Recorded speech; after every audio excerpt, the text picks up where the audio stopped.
Welcome back to Yahoo Finance's live coverage of the World Economic Forum in Davos, Switzerland. Sozzi and I are pretty excited about this next one, and that's because we have never met this next guest in person, but we talk to him every single month. I'm talking about Labor Secretary Marty Walsh, who is here with us in the flesh here in Davos.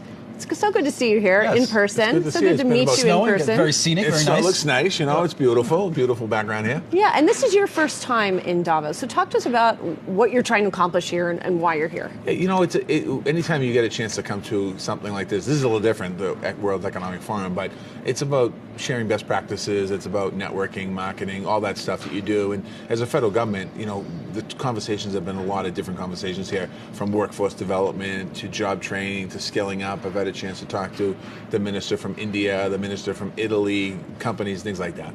And are you finding that the challenges that they're having are similar to the challenges we have in the United States? Yeah, a lot of them are similar. A lot of them are a little different. You know, when you talk about inflation, obviously in the European countries, it's in double digits, it's higher, and they're asking, what do you do in the United States to bring the inflation down?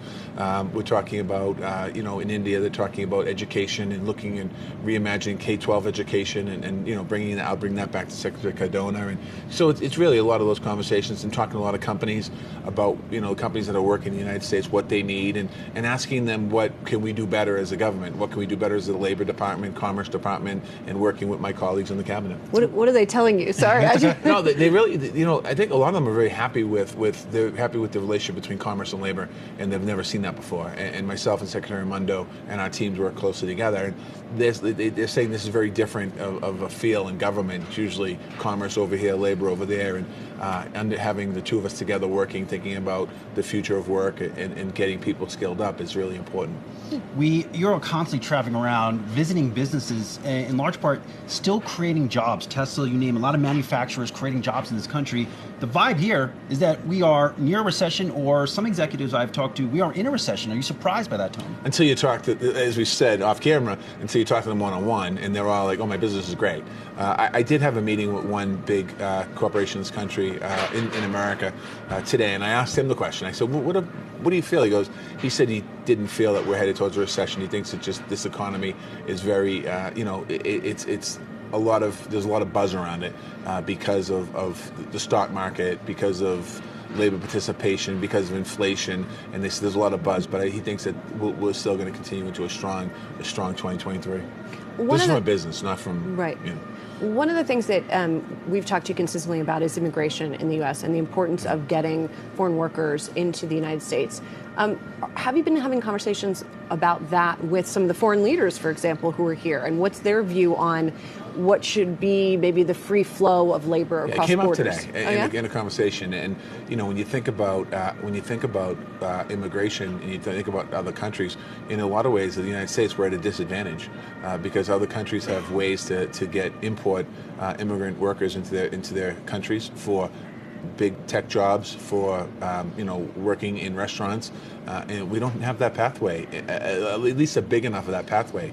And you know, I think that, and I've said this on your show before, I think the biggest threat, one of the biggest threats for our economy is not inflation, it's wage growth. It's lack of workers, and immigration reform is a key to that. And hopefully, the Congress, the Senate, and the House can figure that out and do something on this bill. Have you been dismayed a bit by these big layoff announcements from big cap tech companies? They're huge, and these are sizable layoff announcements. Amazon, you name it here. Yeah, I you know, certainly you don't want to see layoffs, and what I'm monitoring there is to see if these are short-term or long-term and what's going to happen there. A lot of the folks who get laid off, they're going to find jobs. I mean, one thing I've talked to companies too, they're actually, I wouldn't say they're excited, but they're pleased that these giants are laying people off, because a lot of the other companies looking for tech support and they can't get them because they've just taken every single tech worker to work in these big companies. So companies are going to... So you think it's short term? I'm waiting to see. I'm watching it, you know, monitoring it, obviously. You know, you want to make sure that all industries are moving forward. And that's also, I think, for me, a sign. You look at recession, you say, okay, what sectors are slowing down? If we had to slow down in 10 different sectors in the United States of America, then I'd have some concern. Just to circle back a little bit to immigration for a second, because it's not just foreign leaders who are here. You come all the way here from Washington to get away from Congress, and some of the members of Congress are here too. Last night. And I think some of them are the folks who were involved in some of the immigration negotiations, and I just wonder how often you're talking to them on that front and whether there's any movement. Well, I think, certainly there's some of the senators that are here that have been working on the issue moving forward. The House passed the bill last year, immigration bill that passed the House that didn't pass the Senate. I think that as long as we can get a bipartisan group of folks together, I think that that's going to be key moving forward when it comes to immigration. I think a lot of people think of business people that are watching this show right now are thinking immigration to fill jobs that are needed that men not have workers for. The average American is thinking immigration. They see a picture of the southern border. And I think they're two very issues. We have work to do. There's no question about it on the southern border. The president was there the other day and did a walkthrough and tour of the southern border to see how do we fix that issue. And that issue was in Trump's administration. It was in the Obama administration. It was in the Bush administration as far back as we can remember.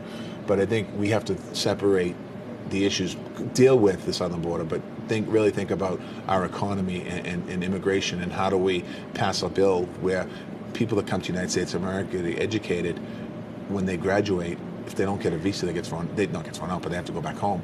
We're losing that. I mean, you think about the ability for us to keep some of that brain power, if you will, in the United States working in the country. It's important. I come from Boston. I'm the mayor of Boston.